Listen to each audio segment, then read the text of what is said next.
അങ്ങനെ ശബരിമലയിലെ അയ്യപ്പന്റെ സ്വർണം മോഷ്ടിച്ച കേസിൽ ഒരു കോൺഗ്രസ് നേതാവ് കസ്റ്റഡിയിലായി. UDF കൺവീനറും ആറ്റിങ്ങൽ MP-യുമായ അടൂർ പ്രകാശ്.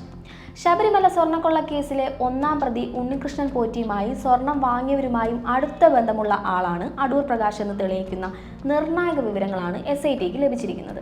ഇതിനെ തുടർന്നാണ് SIT അടൂർ പ്രകാശിനെ ചോദ്യം ചെയ്യാനായി വിളിപ്പിച്ചത്.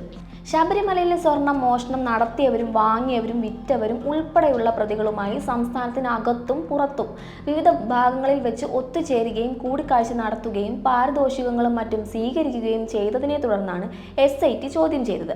കേസിലെ ഒന്നാം പ്രതിയായ ഉണ്ണികൃഷ്ണൻ പോറ്റി, സ്വർണം വാങ്ങിയ ബെല്ലാരിയിലെ സ്വർണ്ണ വ്യാപാരി ഗോവർദ്ധൻ എന്നിവരുമായി അടൂർ പ്രകാശ് പലതവണ കൂടിക്കാഴ്ച നടത്തിയതിന് തെളിവുകൾ പുറത്തു വന്നിരുന്നു.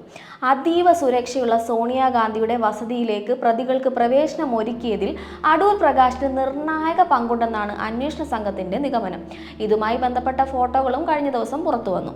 ശബരിമല സ്വർണ്ണക്കൊള്ള കേസിലെ ഒന്നാം പ്രതി ഉണ്ണികൃഷ്ണൻ പോറ്റി ശബരിമലയിൽ സദ്യയും അന്നദാനവും സ്പോൺസർ ചെയ്തതിന്റെ പേരിൽ തട്ടിപ്പ് നടത്തിയിരുന്നു. ഇതിന് അടൂർ പ്രകാശിന്റെ സഹായവും ഉണ്ടായിരുന്നു. അടൂർ പ്രകാശിനെ സദ്യ ഉദ്ഘാടനം ചെയ്യാൻ പോറ്റി ശബരിമലയിൽ എത്തിക്കുന്നു. ഉണ്ണികൃഷ്ണൻ പോറ്റി സദ്യയും അന്നദാനവും സ്പോൺസർ ചെയ്തതിന്റെ മറവിൽ ഭക്തരിൽ നിന്ന് ലക്ഷക്കണക്കിന് രൂപ സംഭാവനയായി സ്വീകരിച്ചിരുന്നു എന്ന് ദേവസ്വം വിജിലൻസ് തന്നെ കണ്ടെത്തിയിട്ടുണ്ട്. ഉണ്ണികൃഷ്ണൻ പോറ്റിയും അടൂർ പ്രകാശുമായി സംസ്ഥാനത്തിന് പുറത്തുവെച്ചും ഇടപാട് നടത്തിയതിന് തെളിവ് മുൻപും പുറത്തു വന്നിട്ടുണ്ട്. ബംഗളൂരിൽ വെച്ച് അടൂർ പ്രകാശിന് സമ്മാന പൊതിയും പ്രത്യേകം കവറും ഉണ്ണികൃഷ്ണൻ പോറ്റി നൽകുന്ന ചിത്രമാണ് നേരത്തെ പുറത്തു വന്നത്. തനിക്ക് പോറ്റിയുമായി ബന്ധമില്ലെന്നും നാട്ടുകാരനെന്ന പരിചയമാണ് ഉള്ളതെന്നുമുള്ള അടൂർ പ്രകാശിന്റെ വാദം ഇതോടെ പൊളിഞ്ഞു. ശബരിമലയിലെ അയ്യപ്പന്റെ സ്വർണം കട്ടയാളും സ്വർണം വാങ്ങിയവരുമെല്ലാം സോണിയാഗാന്ധിയുടെ വീട്ടിലെത്തിയ ചിത്രങ്ങളെല്ലാം ഇതിനോടകം പുറത്തു വന്നു കഴിഞ്ഞു. സോണിയാഗാന്ധിയുടെ വീട്ടിൽ അങ്ങനെ പലരും പോകുമെന്നും ഒന്നിച്ച് ഫോട്ടോ എടുക്കുമെന്നും ഒക്കെയാണ് കോൺഗ്രസ് നേതാക്കളുടെ പ്രതിരോധ വാദങ്ങൾ. അങ്ങനെ ആർക്കും പോയി സോണിയാഗാന്ധിയെ കാണാനാകുമോ? കനത്ത സുരക്ഷാ വലയത്തിലുള്ള അവരുടെ വസതി അങ്ങനെ എല്ലാവർക്കും വേണ്ടി തുറക്കുമോ? ലോകത്തിലെ തന്നെ ഏറ്റവും അധികം സുരക്ഷയുള്ള കുടുംബങ്ങളിൽ ഒന്നാണ് സോണിയാഗാന്ധിയുടേത്. 1991 ശ്രീ പെരുമ്പത്തൂരിൽ നടന്ന LTTയുടെ ചാവേർ ആക്രമണത്തിൽ രാജീവ് ഗാന്ധി കൊല്ലപ്പെട്ട ശേഷമാണ് സുരക്ഷ ശക്തമാക്കിയത്.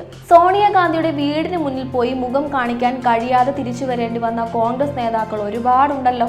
സോണിയാഗാന്ധിയെ കാണാനും അപ്പോയിന്റ്മെന്റ് ലഭിക്കാനും കുറേയേറെ നടപടിക്രമങ്ങളും ഉണ്ട്.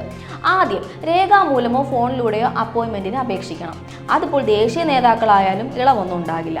ഇനി അപേക്ഷകൻ മുതിർന്ന നേതാവോ സോണിയാഗാന്ധിക്ക് പരിചയമുള്ളയാളാണോ ആണെങ്കിൽ വലിയ കടമ്പകൾ ഉണ്ടാകില്ല. നേരിട്ട് സോണിയാഗാന്ധിയെ ഓഫീസ് ബന്ധപ്പെടും.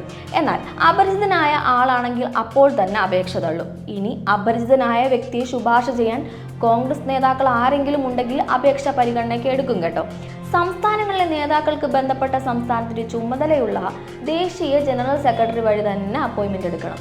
ലഭിച്ച അപേക്ഷകൾ ഓഫീസ് പ്രാഥമികമായി പരിശോധിച്ചാണ് പരിഗണിക്കുക. അപ്പോൾ ഒരു കാര്യം ഉറപ്പായി, സോണിയാഗാന്ധിയെ ഉണ്ണികൃഷ്ണൻ പോറ്റിയും ഗോവർദ്ധനും കണ്ടതിന് പിന്നിൽ അടൂർ പ്രകാശിന്റെ കരങ്ങളാണെന്ന്. ഇതെല്ലാം മറച്ചുവെച്ച് കൃത്യമായി അന്വേഷണം നടത്തുന്ന സർക്കാരിനെതിരെ ആരോപണം ഉന്നയിക്കുന്ന പ്രതിപക്ഷ നേതാവും സംഘവും സോണിയാഗാന്ധിയുടെ വീട്ടിൽ പ്രതികൾ എങ്ങനെ എത്തി എന്ന് ഇനിയും കൃത്യമായി വിശദീകരിച്ചിട്ടില്ല എന്നതാണ് യാഥാർത്ഥ്യം.